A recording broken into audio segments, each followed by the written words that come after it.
All right, we got the 1800 here. Should have just did what you said and just done the video for the 718 only because my phone died right after I did that. Had to go down to the gas station, buy a charger, wait for it to charge, and oh boy, just causing myself headaches over here. So we'll start on the outside again. Same stuff, powered stabilizers all around. That's all standard equipment. Same city water fill going to be right there. Plugs for your TV if you hook one up outside or whatever else you want to plug into there. Again, water fill, spray port. Same size on the big, huge underneath storage that you have. All the same up here. Same power tongue jack. Same size on the propane tanks. Only real difference you're going to see from the outside is going to be those tandem axles. So you get a flat tire, you don't need to stop right away and swap it. You can limp yourself down to the next exit, get off the highway so you're a little safer changing that tire. Everything going to be in the same spot, and I'm pretty sure that the tanks are even, I think the tanks are even actually the same size. I'm sure you could probably Google that real quick if you wanted to have that info, but I'm pretty sure I remember them being the same size. So again, deadbolt and handle lock on your exterior door going into the bunk. All the same hookups over there. Your shower is going to be on the back side on this one, and again going to come with the big heavy duty full size spare, pre-wire for a camera, and climbable ladder. Let's go ahead and step inside, and this is where some of the big differences are really going to be at. So same size TV over here, and your galley space is even like the same size overall, but you get a much better sink and a fixture with a sprayer on it too, which is invaluable to for when you're doing your dishes out on the road. Everything else really going to kind of be in the same spot. You got those 4 cabinets above your dinette. You got the 4 cabinets above the bed, and the bed is the same size.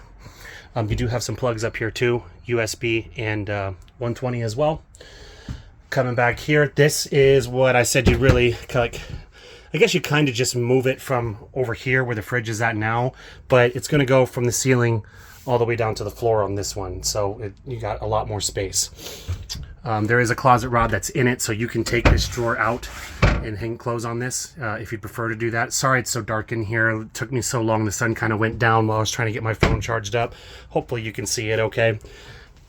And then more storage space down here on the bottom. So that goes from about my waist all the way down to the floor. Again, convection microwave, fan in the same location right here. Your bunks are the exact same size as the 1700, and you do have little USB plugs in here as well. Here is your fridge. It's going to be much bigger, and it's going to run solely off a 12 volt. Now this is easily, aside from the tandem axle, the biggest upgrade. Just the fridge portion is as big as the fridge and freezer portion on the Dometic. You do lose the ability to go off of propane, but honestly, I am not a fan of propane powered fridges anyway. They seem to have more problems, break down more often. And then you got a good amount of door space in here too. Nice little beer shelf or soda, whatever your preference is. So great big fridge. And then as a former bartender, this is what I really like. Big giant freezer capable of putting at least 2 of the big bags of ice in. Whatever cocktails, making stuff, frozen food, all that. Plenty of space for all that stuff. Coming into the bathroom, and it's going to be the exact same setup. Toilet in the exact same spot. Of course, no sink in here, which I like. I don't like on short travel trailers where they put a sink in the bathroom when you could just step over here and wash your hands in the kitchen sink. I don't like redundant stuff when it's not necessary. But your shower is going to be the exact same size, width and everything. Again, if you're tall, you're going to run into the exact same spot. So you are on the taller side. Because you don't have the fridge down here in this space, you now have a whole bunch more storage space. There is going to be components like your water heater is in there, so just the top right here is where you're going to be storing stuff.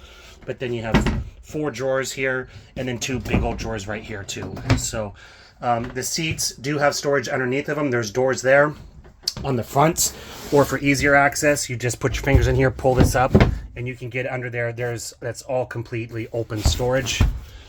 Same thing with this other seat over here, and then the functionality of the table is very easy to get it to turn down into a bed. Little bit longer in the dinette here as well, which I like as a taller person. Obviously, if you bring someone tall along, and they need more space to sleep, they should be able to fit there just fine and dandy. That's really kind of about it. If you have any other questions, I know you guys are going to be running on a tight schedule. I do not mind if you call or text me tonight while you're considering things. So, you know, I'll be at home, but don't worry if I'll get back to you and answer any questions that I possibly can. All right. I will see you guys tomorrow morning bright and early. Bye-bye.